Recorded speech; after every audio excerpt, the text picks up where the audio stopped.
Great. Okay. So welcome. This is an introduction to SageModeler. For those of you, some of you are familiar with STEM Teachers NYC. For those of you who are not, we are a small organization, but a very large community of STEM teachers in the New York City tri-state area and growing. We offer pedagogy intense professional development workshops throughout the school year, all developed and delivered by currently teaching classroom teachers. So we've spent the last few weeks with you in these strange times and moving teaching and learning into the virtual space and trying to listen to you and hear what things have been working for you. And that's kind of where this amazing connection came from between one of our teacher leaders, Juliette Guarino-Berg, and Dan DeMellon from SageModeler. We are very excited to be working with and sharing this space with several of the founders and developers of SageModeler, which is a very dynamic online tool that is free that allows you to sort of create increasingly complex systems with your students. So today, Dan and Steve and Tom and Lynn, the SageModeler team, will be sharing sort of the origin story of SageModeler. They're gonna take us through a demo. For those of you who have not yet opened the doc, I'm pasting that here in the chat. Please try to open it. Then we'll have some time with two of our STEM Teachers NYC teacher leaders, Juliette Guarino-Berg and Autumn Becker from the Chapin School, who will be sharing how they've used SageModeler with their students in their planning, in their classrooms, in their virtual classrooms. So one last thing, in terms of norming, you're all automatically muted. We are recording. The chat will be monitored by myself and the SageModeler team. Please make sure that any questions that you have, you drop them into the chat so we don't miss them. We will wrap up with some QA time and ways to continue to connect with the SageModeler team in the future. So without further ado, I'm going to hand it over to Dan. Hello. Great to see everybody here. I am, sorry, getting back to my notes here. I'm a former teacher myself, and I taught chemistry at high school level in a public school for many years, and I have several team members with me today. We're not going to take the time to introduce everybody individually, but if you're looking on the call, Stephen Roderick, Thomas Farmer, Lynn Stevens, and trying to see if everybody made it here. Emil Iden is here, and Izzy may be joining us later. We're part of a collaborative team that has been developing this system modeling tool called SageModeler across two organizations, the Concord Consortium, which is a nonprofit that looks at how to research and develop technologies that can help students learn science and math, and the Create for STEM Institute at Michigan State University, which is, we have actually several partnerships on different projects. I wanted to talk a little bit about the history of SageModeler, not too long, just a little. And Joe Kraychek, who leads the Create for STEM Institute at MSU, and I were talking, and we've both done a lot of modeling in our histories, in our research and our development.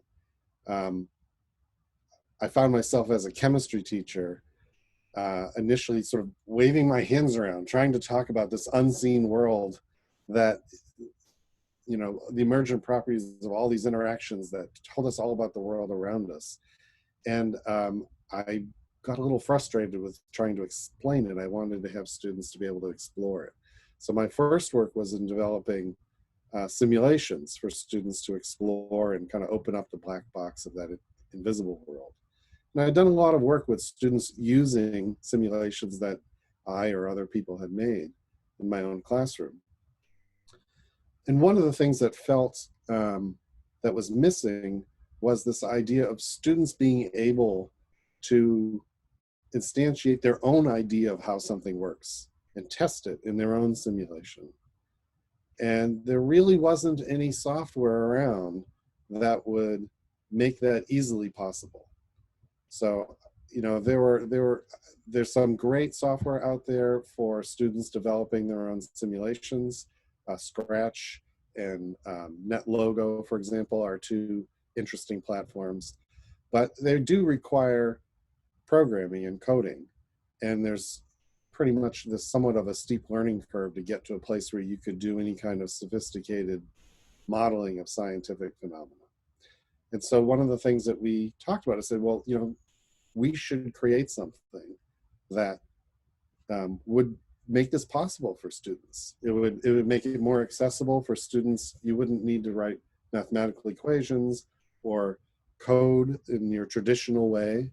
You can think of some ways as SageModeler as a modeling application that engages students in computational thinking and coding, but from a completely visual perspective without the need of the traditional steep learning curve for that.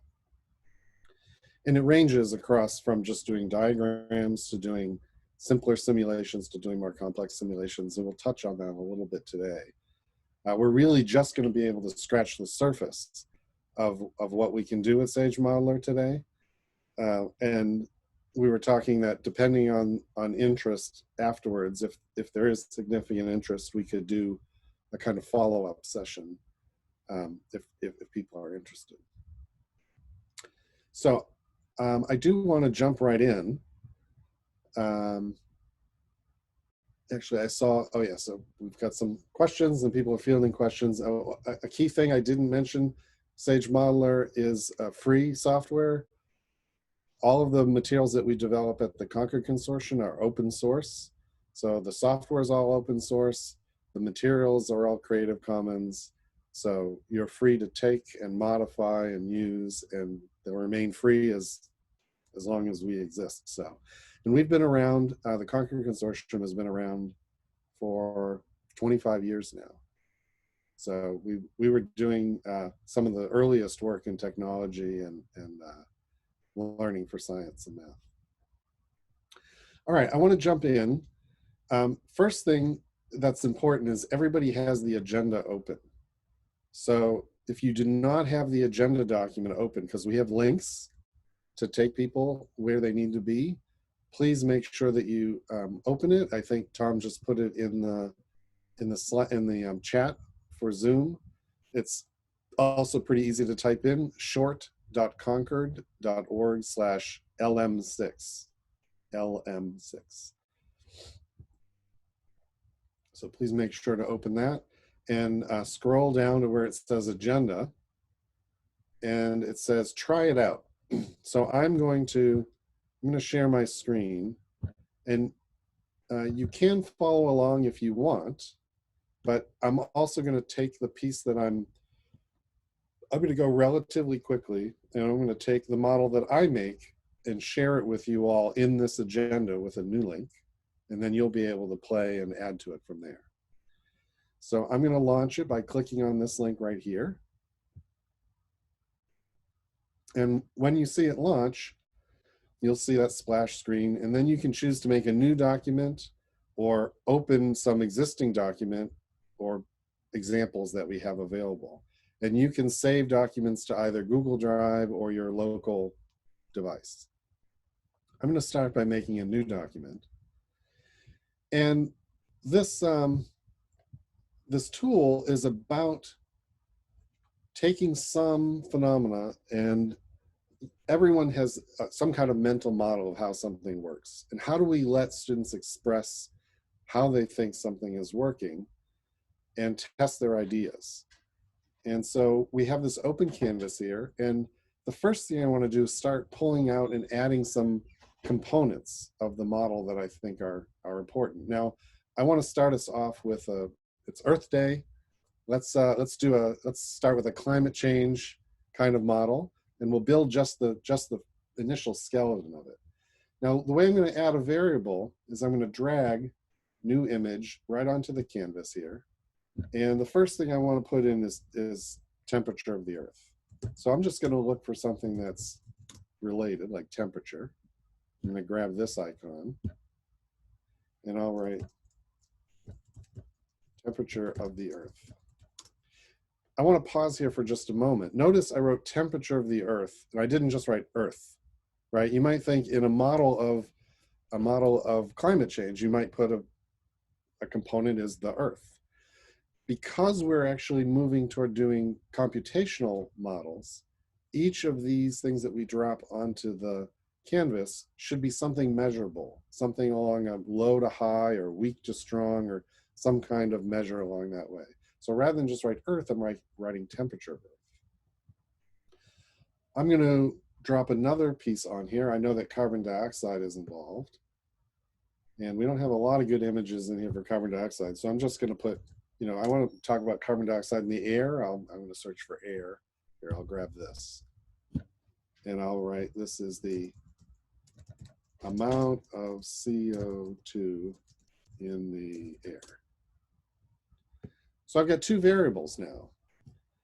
And notice when I hover over a variable, I get these other features here. This one here, it looks like a little arrow, allows me to set a cause and effect kind of relationship.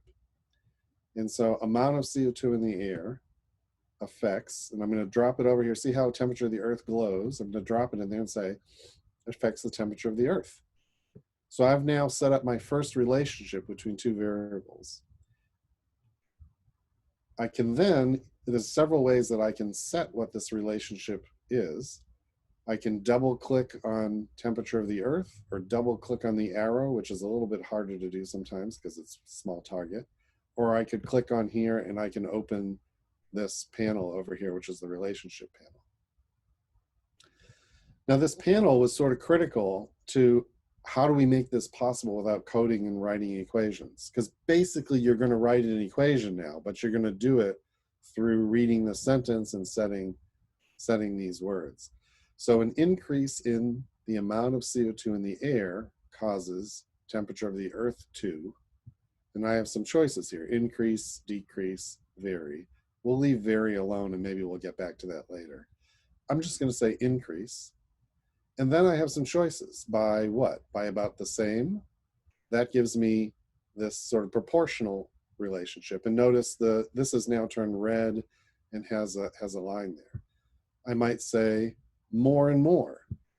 And notice this says, basically this is saying as the CO2 goes up, initially doesn't have much of an effect, but as it starts to go up, it really has an exponential effect. And notice that also changed the shape of this relationship arrow over here. So I'm going to put this back to about the same. And if you think, depending on the level that you're teaching, having a lot of these choices here is too much, you can actually go into the settings and say you want just basic relationships. If we do that, then all I get is a choice of increase or decrease. So you can kind of customize the level and how you want to either simplify or provide more options for your students. I'm going to leave this in the expanded set of relationships for now. If I wanted to add a couple more things in here, I might say, well, if I'm thinking about what affects the CO2 in the air, maybe emissions from cars. So I'm going to look up car. And I'm going to add that and say CO2 emissions from cars. And maybe, I know that, forest coverage is an issue. So deforestation might become an issue that you want to talk about related to this. So I might put forest in here. And here, I'll use that and say, forest coverage. I'm going to quickly, again, just demo. I'm going to connect both of these things in, and I'm going to double click on this to set those relationships. Notice I can click on either of these to set them. An increase in CO2 emissions from cars causes the amount of CO2 in the air to increase. I'll say about the same. And then forest coverage, an increase in the forest coverage causes the amount of CO2 in the air to decrease, right? Because trees are generally, at least as they're growing, they're a net CO2 sink. And so again, I can pick whatever I want here. I'm just sticking with the simple relationships. And notice, you know, if it's as one goes up, the other goes down relationship, we put a blue arrow. And if it says one goes up, the other goes up, we have a red arrow. Another quick option over here, you can add the plus and minus relationship symbols in there if you want. All right, so I now have a very basic model of climate change here. It's not complete by any means, but I just wanted to get us started. And I want to show you what happens now that we've set these relationships. Even before you go into simulating the model, at this point, you have something that's got a lot of information about how students are thinking, right? They've selected which things they think are important to be in a model of climate change. They've also selected cause and effect relationships and the direction of those relationships. They perhaps have even set these relationships to be whether they think it's increases, decreases, and in what way. So even before simulating, there's a great pedagogical opportunity here to just talk about how students are thinking about the model. In fact, you could say that, you know, the model diagram piece, if you don't want to get into simulation with your students, that there's enough here to have really interesting conversations in the classroom. I'm going to now show what happens if I click on this simulate button, and that opens up some simulation controls. And you'll see here that the images are faded into the background, and I have these bar graphs that represent the current value based on these inputs. So all of the values that you can kind of independently play with have sliders, and all the values that are calculated from some other value don't. So if I play with CO2 emissions, then I can see the temperature of the earth go up and down related to my CO2 emissions. And I can play with forest coverage and see, well, as forest coverage goes down, then the CO2 in the air, as forest coverage goes up, CO2 in the air goes down, and vice versa, and its effect on temperature of the earth. All right, how are we doing so far? Okay. How are we doing on questions, Tom, Steve?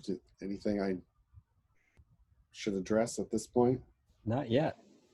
I would offer that it's okay to interrupt. In fact, it's not an interruption at all. Please do ask questions as Dan is building and working. All right, I'm going to show now that I'm in simulation mode, I could do things like, well, let's play with this CO2 emissions slider, but let's record, right? If CO2 emissions are low, what's the temperature of the earth? If CO2 emissions are high, what is the temperature of the earth? You may want to look at that relationship between those two variables. And one way to do that is to record my data. So I'm going to click this record continuously. And I'm actually going to move this slider back and forth. And you see I've got data streaming into a table here. And I've collected enough data. I'm going to stop the recording. And if I wanted to make a graph now of temperature of the earth versus CO2 in the air, for example, I could click this little graph icon, which will make a graph for me of all the data I just collected. And notice it's just all the different data points. What I really want is the CO2 relationship versus the temperature of the earth. And I see, oh, so this is what my model predicts as a trend for as the CO2 goes up, temperature of the earth goes up. Notice we haven't put any numbers in, right? We haven't put in any very specific numbers.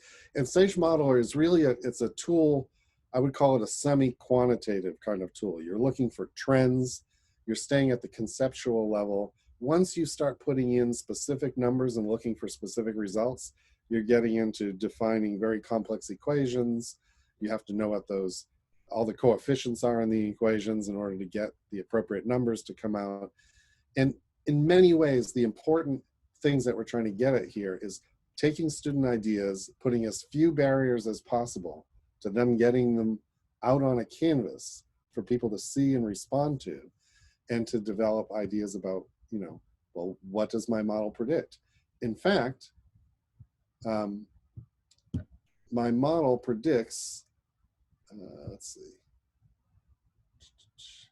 All right, I skipped over this part. I'm gonna, since I'm in this data part, I'm gonna do this part now, and then we're gonna go to building on this stuff a little bit. In the agenda, I said I looked for, since our model here has a prediction about CO2 in the air and temperature of the earth, I looked for some data online, and I found, and I made a data file that I compiled together from a couple of other data files. And I'm going to click on that, and you'll see that it downloaded to my downloads. And I'm going to go back to my model over here, and I'm going to drag that downloaded file into my model here. Look, I now have data. So any comma separated type data file you can drag in here. And I'm going to make a graph by clicking on graph and then dragging CO2 in the air and the temperature anomaly, which is a measure of how the temperature has changed over time. And look at that, my real world data versus my model data. And so there's ways, because one of the questions you have once you make a model is, well, how do I know if my model's right? So one way is to bring in some real world data and do some comparisons. All right, I am going to put this kind of stuff off to the side over here, and I'm gonna close this. And one of the things that I want to do now is I want you to take this model and extend it, add some other variables, some other relationships. We're going to take a little bit of time, and one way for you to do that is I am going to go in here, and you'll see where it says share, get link to shared view. So I'm going to do that. I'm going to enable sharing, and then I'm going to copy this link right here. I'm now going to go back to our agenda, and I'm putting it right there for everyone to click on. So at this point, what I would recommend is for everyone to click on this link, which will open up your own copy of this model for you to play with and work on. And once you have something that you are interested in sharing, or maybe when the time is up, let's take about, I don't know, let's take 8 minutes. And for people to start working on this. And then once you have it, click on this link where it says share yours below. We're going to jump down, and you can, this is, I didn't realize we had done this here. We're gonna add in a place where we have some breakout groups that might happen later, but I'm just going to add in a few places for you to paste your models. So just add them into here. And in order to do that, you go to share in that file menu right up here. Share and get link to shared view. That way you'll be able to share your models back. Feel free to ask questions in the chat, or I don't know, maybe we can open up for people to be able to verbally ask some questions as they're working through some stuff. Absolutely. If you have questions, you can drop them in the chat, or you can unmute yourself. This is now 7 or 8 minutes of time for you to work on the model that Dan just started. Are there any questions? Let's see if I can see everyone. Dan, you showed one way to create a graph between adjacent variables in the model. Did you want to talk about other possible ways to create the graph?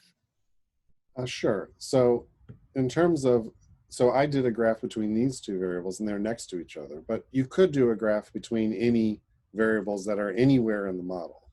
And again, I would pick one of those variables, click the graph button, and then drag the other variable into the axes. If you feel like, oh, I wanted to reverse those axes, you can actually just drag one to the other and they'll reverse.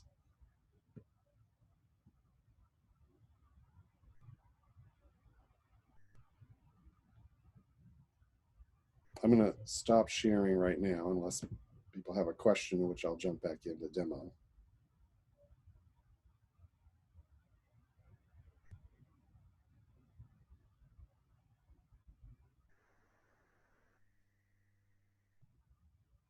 If anyone has any issue viewing that, let us know.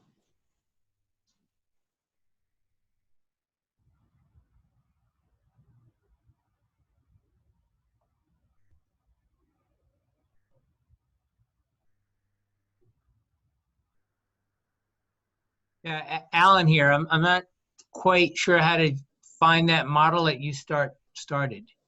So if you go to the agenda doc, Yeah. I pasted it in under, it says add to the partially built model. Yeah, Juliet just highlighted it. Okay. It says get your copy. So if you click on that link, you'll get a copy, and it's just been put into the chat as well. Okay, I got it. Thank you. Great.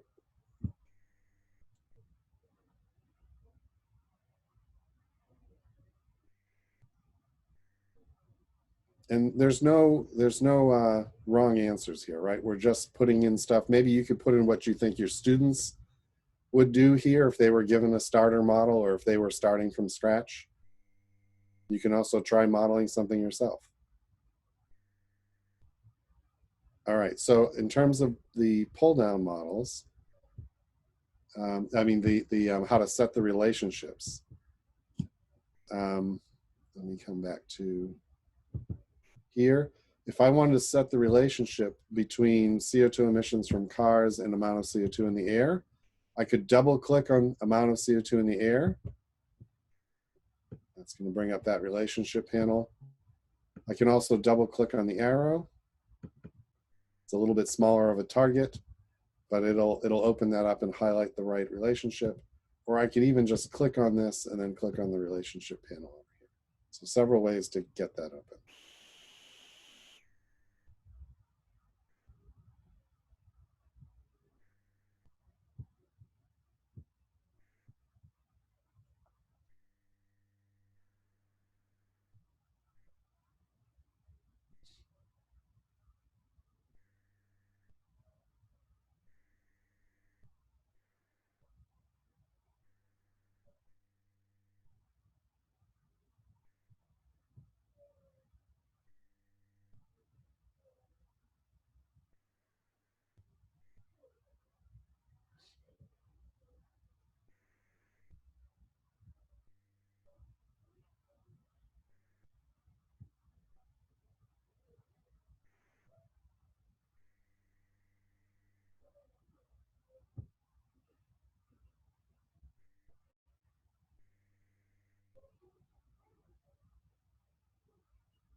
I see someone said they broke their model, which is okay. If you want to get back to where it started, you could actually reload the page unless you saved your model, or you could go back and click that link again.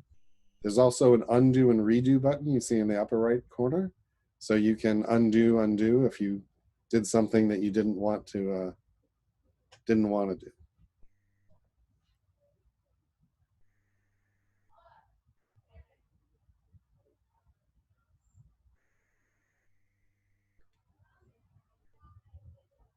Oh, that's interesting. I would reload your page then, Jen. Try reloading that page or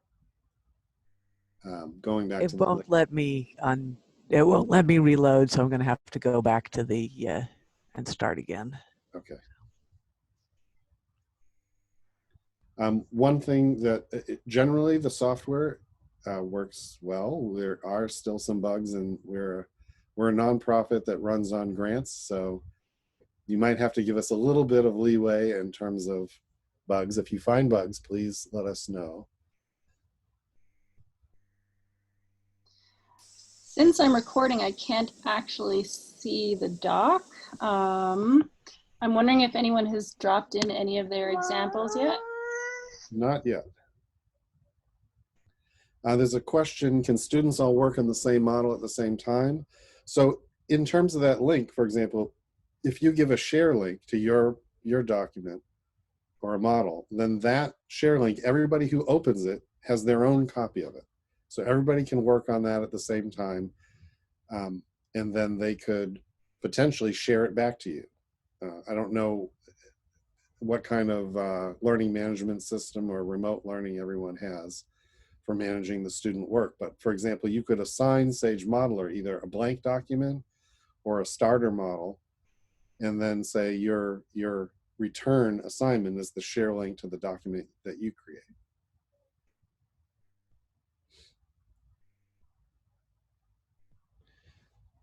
All right, someone asked for a review again of setting up the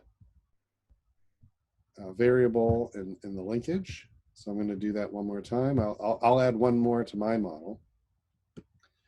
So I might say, well, temperature of the earth is going to affect, sea level rise. So I'm grabbing this new image icon over here, dropping on the canvas, and I'm going to look up ocean. Close some of these things to get out of the way. And here, I'll do this. And I'll say sea level rise. So I just added something new. And now I want to connect this one. So I hover over this, grab the relationship arrow, and then bring it until I see that glow. And that makes the connection. And then I would double click here to open it up and set the relationship. And then I can say, increase in the temperature of the earth will cause an increase in sea level rise by maybe a little. And now I've got that as part of my model. One thing to note, you can actually leave the model in simulation mode while you're editing and playing with it. So you could leave it running if you want to.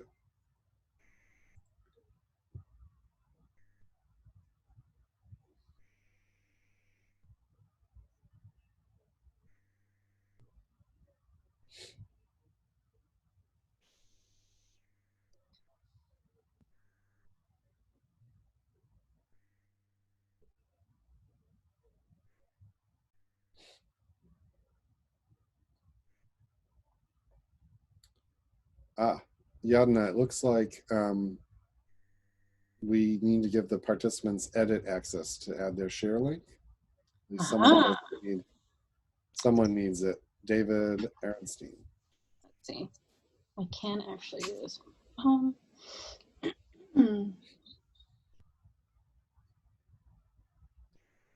see.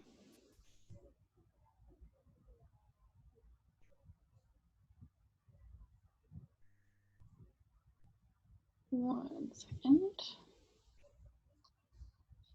I would love to hear what folks are starting to do, even if you're not ready to paste your own version.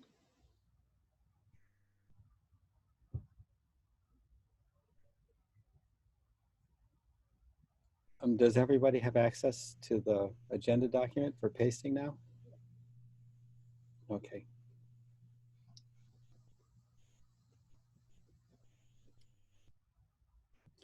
It looks like they can only find in view. I am currently working on it through multiple modes of Google Docs. All right, we're getting there. All right.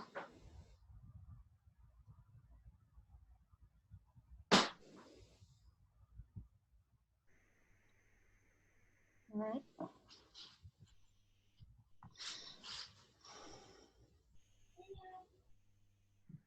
All right, it looks like everyone can edit now.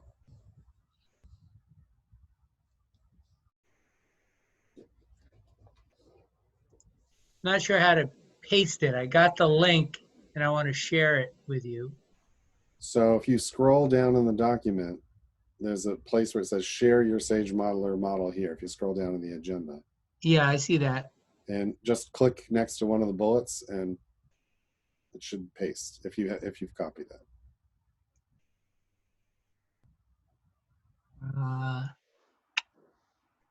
Let's see. I said copy results as the info has been copied to the clipboard. Yeah. And then I'm going to this page. I see Tom's here. I can Yeah. click on that, but I'm having trouble editing into this. Yeah, I can't either. I see that I don't have access. I Well, just refreshed my page. Try reloading, because I did. it does say everyone should have access now. As an Oh, it's alternative, Oh, that's only anyone at STEM C. says Good. you As need in- permission. as an alternative, could we drop it into the chat? Yes, people can put it in the chat. We'll paste it into here from the chat. So why don't you just go into the Zoom chat, put your links there, and one of us will put this in. Great.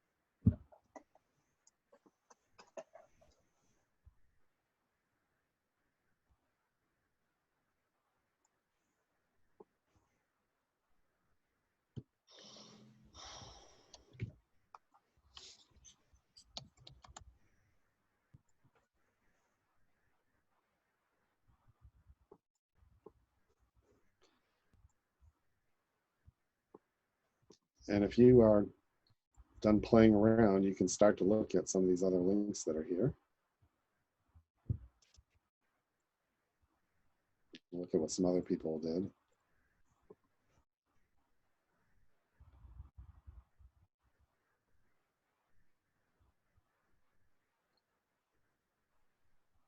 Dan, do you want to share your screen as you're going through some of the? Yes. Why don't we do that? So if, again, there's not a requirement that everybody made any complete models here, just that you got a chance to try it out, see what it was like. So I'm going to share screen again, and we'll take a look at some of our models together. So you can see here, I used we're using a Google Doc to collect the links. So you could do that as a way to allow students to see each other's models easily. Or if you wanted to send something out and then have them work on it and send back their thing to just for you to see, you can also do that. However you want to kind of manage this, that can work. So I'm gonna click on one of these and open it up. I think this is Anna's. And you can see here that we've got some new variables and some different relationships. Anna, do you want to talk a little bit about your model? Sure. I added in, so forest cover, you can't change anymore if you do the simulate, and it's going to depend on the rate of reforestation and deforestation. Hmm. So I added that in. I thought it would be interesting to see like how other relationships would affect another thing, like kind of giving it more of a longer chain. Right. And then I added in algae as a carbon sink, and I would say a lot more. Not about the same, and then I added in factors with about the same. Right. Just increase in CO2. Nice.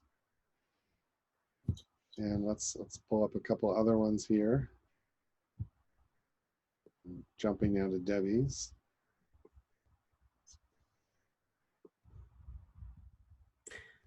It looks like Debbie, that doesn't show it. I think you might have copied the original. Did you go into here and get link to shared view and all of that? I did it wrong. I'll see what I can do. Don't worry about it. No problem. Here, let's look at Frank's.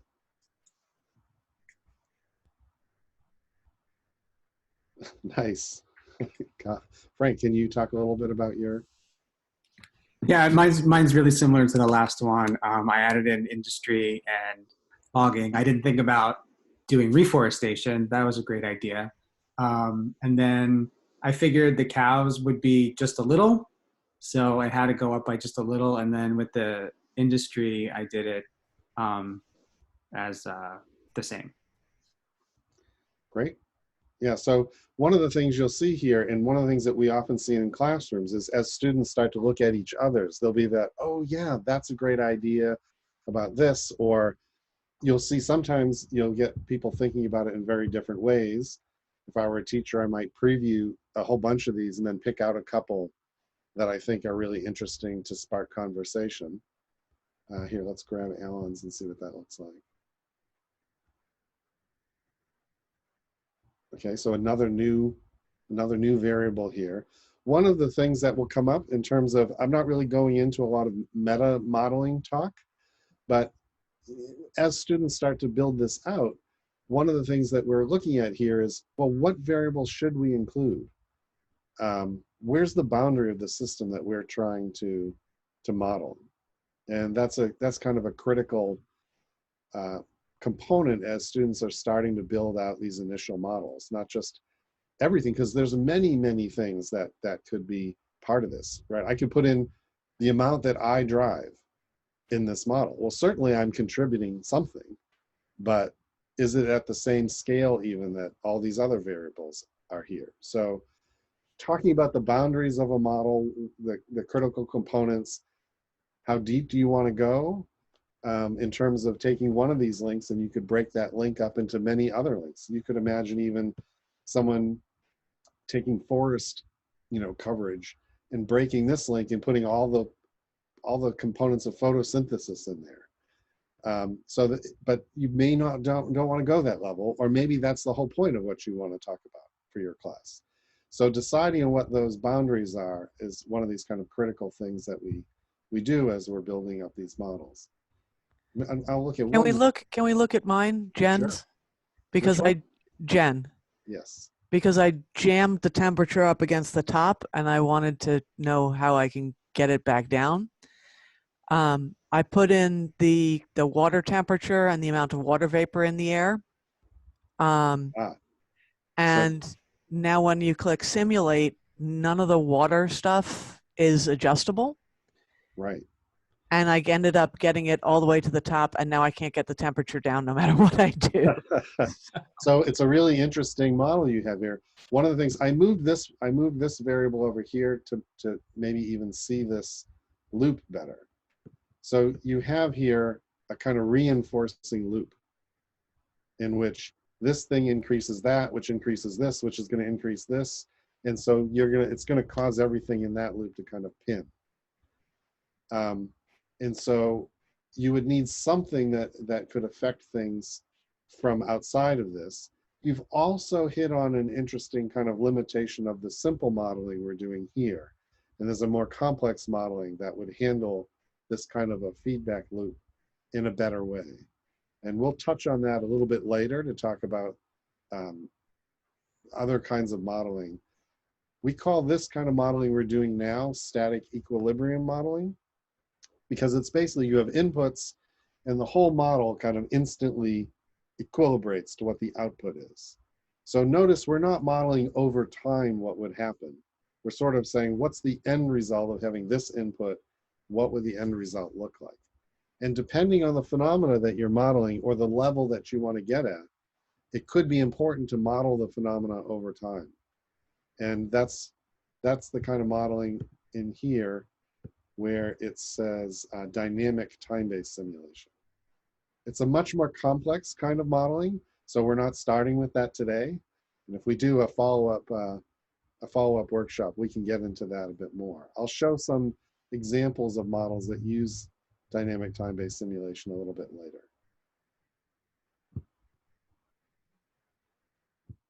All right, anybody else want me to show their model or have a question about the model that they have?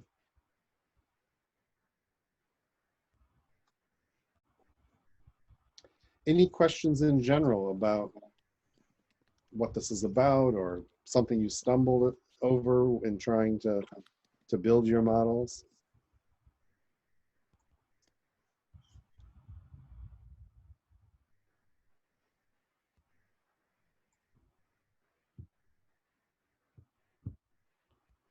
I missed how you brought in the real data. So the real data, the real data can be brought in if you have any kind of spreadsheet. You can export the spreadsheet. Excuse me. You can export the spreadsheet as a comma separated values file, basically a CSV file. And if you have a CSV file and opened it, it's just a text document that has all the values, each one separated by a comma. And that's a kind of format. That's a very basic format. If you have that file, you can just drag it into your document and it will show up here. So I downloaded in the agenda, I had put a CSV file online and I linked to it here. But basically down here in my browser, this is just a window into the downloads folder, right? So if I can drag it from here, which is like dragging it from my downloads folder. But if you had it on your desktop or anywhere else on your device, you can drag it right into the canvas here. So for example, here, let me share differently. I'm going to share my entire screen momentarily. And because I'm going to show you that in my downloads folder, you see these CSV files. So if I grab one and drag it right here, it'll pop up into my data. You can also, for example, you might want to validate the model they're doing by some experiment that students were doing. I'm remembering being in the classroom, but let's pretend that someday we'll get to go back to the classroom.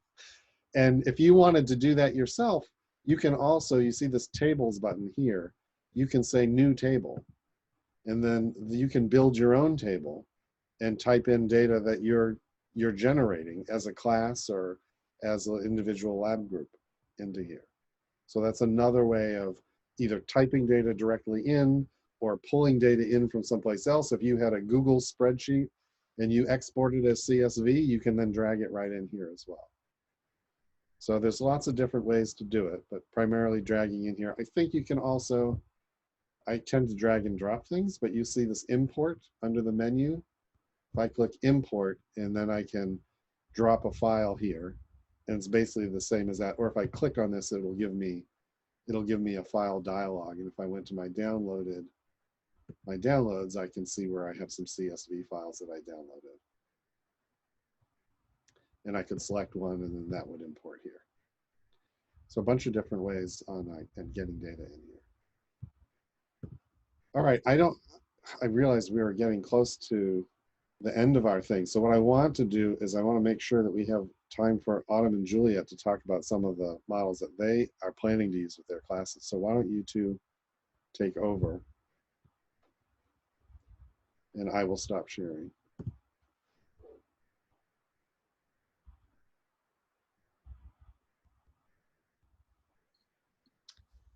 Juliet, do you want to, or Autumn, you go first, sorry. Sure, I can go. Yeah. Hi, everyone. I'm Autumn.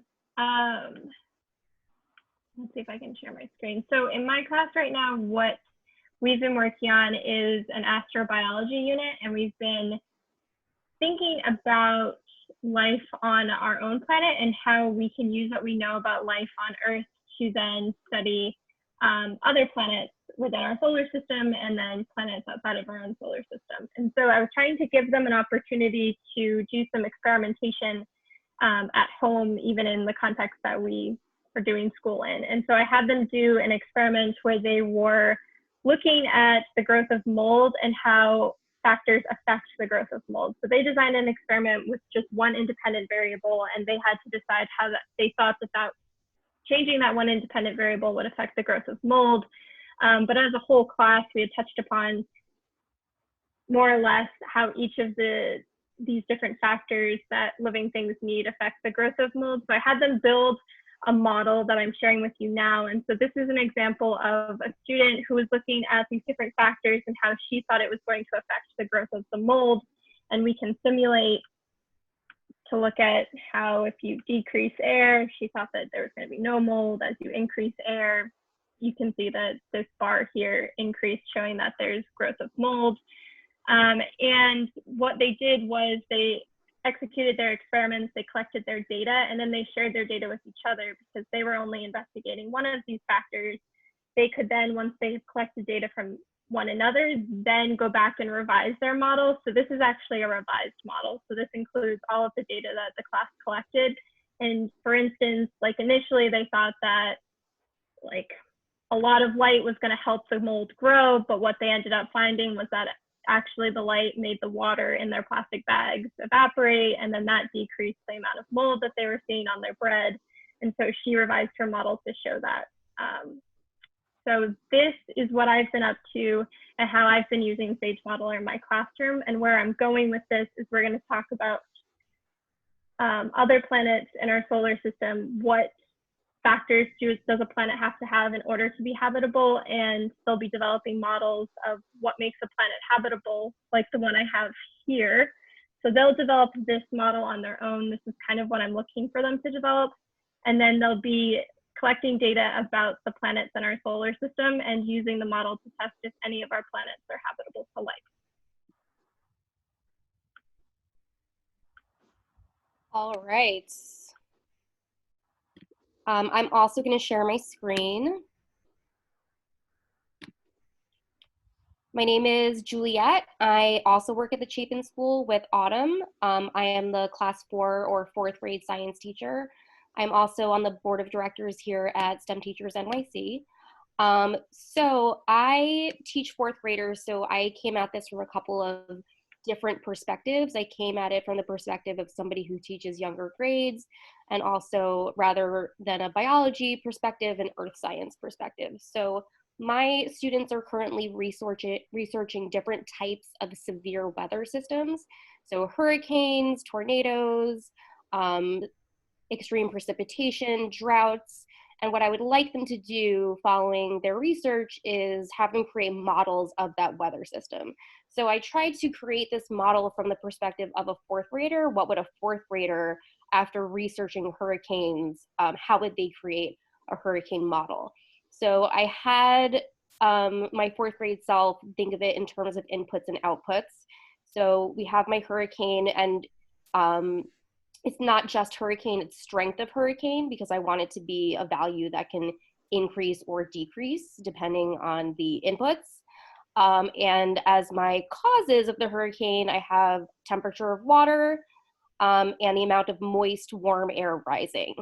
As the effects of my hurricane, I have roughness of seas, amount of rain, and wind speed. If I just had an elementary school student do this, I think that that would be great. I could really see where they think the relationships are and where they think the cause and effect exist in this system. With the 4th graders, I do want them to start making these relationships. So I did make those. So for example, the temperature of water. An increase in the temperature of water causes the strength of the hurricane to increase. I actually did, because I'm working with 4th graders, just the basic relationships.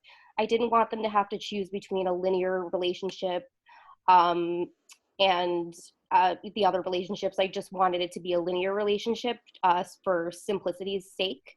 And so you can see that if I go to simulate, and I start playing with these variables, if I have a high temperature of water and a high amount of moist, warm air rising, I'm going to get a very strong hurricane, which is going to result in very rough seas, a large amount of precipitation, and high wind speeds.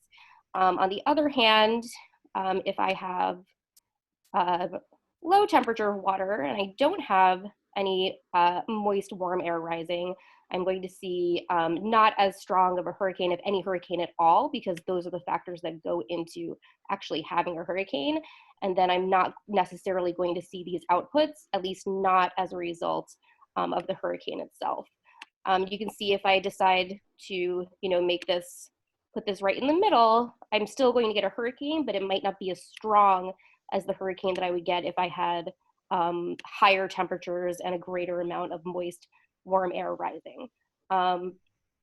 So that is kind of what I'm thinking of doing with my fourth graders. And I'm hoping that they'll be able to do this for a variety of different severe weather systems so that they can start making some connections between severe weather and climate change, and start determining whether climate change has caused an increase in the severity and how often the severe weather systems are happening.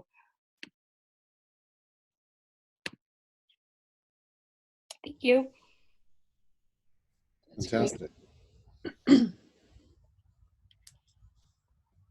There was a question for Autumn and Juliet about how you introduced it to your students. Autumn, do you want to take that since you Yeah. already, Yeah. So what I did with my students was I actually recorded a video of myself, and what I showed them how to do was I just showed them how to like find the icons to make the factors that they needed to drag onto the canvas. And then I showed them how to show a relationship between one factor and another. Once they were able to do that, they could go through and identify, like, do I want to show an increase, a decrease, or whatever they needed to show. And then they had to type in an explanation in that space about why they thought that that relationship existed. And I think the video seemed to work well for them because they could go back and rewatch any part that they needed to, rather than just me giving them the instructions and having to continue to reiterate them. I have done modeling with them before. Most of the time we're using whiteboards in my class, or we're using big poster paper to develop some models together as a class. So they're not, it's not totally new to them, but I mean, the content that we were working with was new and the program itself was new. Thanks, Jenny. That last question actually ties back to a question that popped into the chat earlier on about how are you, maybe Dan and other folks from the SageModeler team, how are you, or how might you suggest introducing systems thinking together with SageModeler, or before, or? Well, I would say whatever way makes sense to you. We certainly think that SageModeler is a good platform for having kind of real-time examples to share and have discussions about, to get into ideas about system modeling. But you can do a lot of that, even outside of SageModeler, the whiteboarding and thinking about where the boundaries of the system are and how do the various components interact with each other and what kind of behavior do you expect. Right, so systems modeling is in many ways about trying to understand a system through modeling it and looking at the behavior of the system, and then having iterative chances to take, well, what kind of real world experiences will help me understand whether my model is working or not. And in many of the curriculum materials that we start to develop, we have a lot of iterative chances for students as they learn a little bit more about the phenomena they're modeling. They add that piece into their model and have a chance to share and talk. And then we learn a little bit more and add it all in. So rather than sort of do a whole big, like everything we can learn about this phenomena, okay, now let's go model it. We might start with saying, well, how do you think it works? So we get their initial ideas out on the canvas, and then that gets modified over time as they have kind of various chances to work and build their models. I know that everyone, we're at the end of our time, or even a minute over. I really appreciate everyone's being here and learning about this. I do want to point out the part we were going to do next is look at a whole bunch of examples and see different ways of using SageModeler. So I would recommend you explore these things on your own. Also, in answer to a question about how you might introduce it, we have a sort of getting started quick getting started doc, and we actually have a longer intro to modeling that's much more in depth. It would take a lot more time for to do that with classes. So anyway, take a look through all of this. I've put further down in the agenda. If you want to stay up to date with stuff that we're working on, we send out an e-newsletter. It doesn't have a, it says once a month, but it's actually probably anywhere between 4 and 8 weeks that we'll send out something. So you're not going to get a lot of spam. And if you have some follow-up questions, you can email me directly, and I'll talk with Yadna about, you know, the potential for a follow-up if people want to do more on this. So Absolutely. thanks everybody for coming. I really appreciate it. And it was great to meet you all. Yeah, thanks everyone. you. Thank you also to Dan and Steve and Tom and Lynn. This has been recorded, and SageModeler team will have it. It'll also be housed on our website. So I also saved the chat if you're interested. Send it to you. Thanks so much, everyone. Great work. Sorry I didn't join you earlier, but good work. Hi, Vernon. Take care, everyone. Bye-bye now. Bye. Bye, everybody. Thanks.